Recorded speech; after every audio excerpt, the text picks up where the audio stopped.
ไว้เสร็จมิสมาโอ้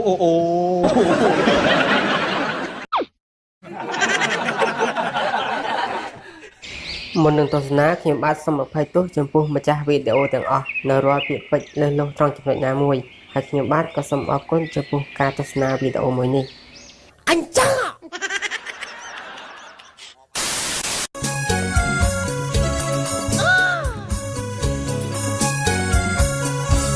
តូចអើអូ my god បដុំធំម្លេះរកអ្វីព្រៀបពុំបានហើយនាងសុទ្ធមិនបានប្រឡា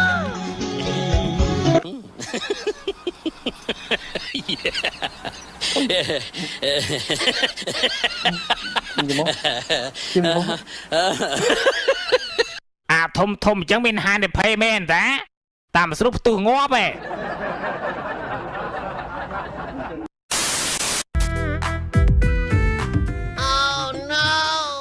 ជាក្រមុំមានមកកចេះច្រើនលីអង្គឡើងភ្នំប្តីឈឺយុបលុបជាទំនប់ជាបំរុងចេះជួយផឹកហើយផឹកទៀតផឹកហើយផឹកទៀត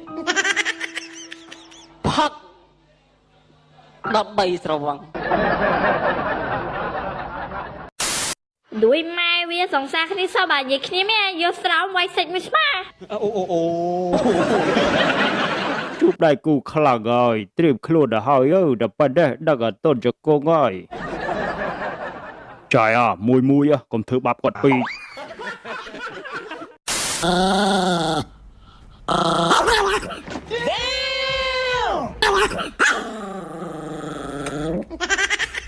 ប្រយ័ត្នឲ្យមែនទេវើយគ្នាយើងអានឹងចេះខំប្រយ័ត្នដាច់ខ្ទេចវើយមានឃើញប្តីខ្ញុំហ៎ប្តីខ្ញុំមិនដែរស្គាល់តែប្តីគេ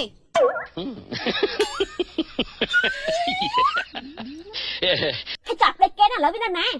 ប្តីគេទៅណាមិនសួរគេទៅមិនសួរខ្ញុំមិនដឹង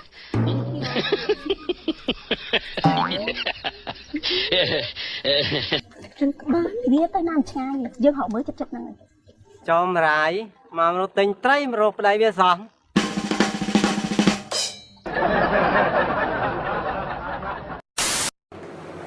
គេចេះកូនហាលើlạiតែរងខ្ញុំអូហេអ្នកមកចេះកាត់ណាខ្ញុំបាត់ចេះប្រាប់ផងខ្ញុំបាត់ចេះឲ្យនេះបងចេះតាបើមិនជាអាចសាបានអេកុំអីអាស្មុំគុកចៃម៉ែឡូឯងសួស្ដីតាញុយអាយដល់ប៉ិនប្រូមានប្តីនៅ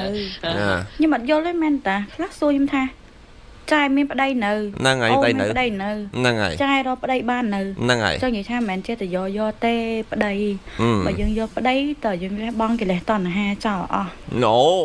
តែបើយកប្តីវាក៏ស្រួលមួយយ៉ាងដែរម៉ៃមេអូនចង់បានស្មើណាបានស្មើនឹងកិលេសតណ្ហាបានថាម៉េចបានន័យថាយើងយកប្តីមួយគឺដឹងមួយគឺយើងអាចដូរដូចសង្សារបានទេត្រូវហើយយើងត្រូវលះបង់យល់អត់ហ្នឹងត្រូវលះបង់តែបច្ចុប្បន្នក៏មិនទាន់លះបង់អស់បាទអាកលេសតណ្ហាយើងនៅតែដើរអញ្ចឹងបាទអញ្ចឹងមិនទាន់យកប្តីបានទេណាខ្ញុំបកប្រែតាមភាសាគាត់និយាយគាត់និយាយរៀងលាក់ខ្ញុំខាងហែកយឺតត្រដាងអញ្ចឹងខាងបកស្រាយសម្រាយរឿងបាទអូខេថាលីណាបងស្រីខ្ញុំបានឃើញអធិស្ឋានបាទ DJ ចាក់បាត់ឲ្យលឺបោកឲ្យវាឡើងរំឲ្យសំលេងក៏ពិរោះហើយល្អទាំងកាយវិការតែដាក់កាមេរ៉ាអញ្ចឹង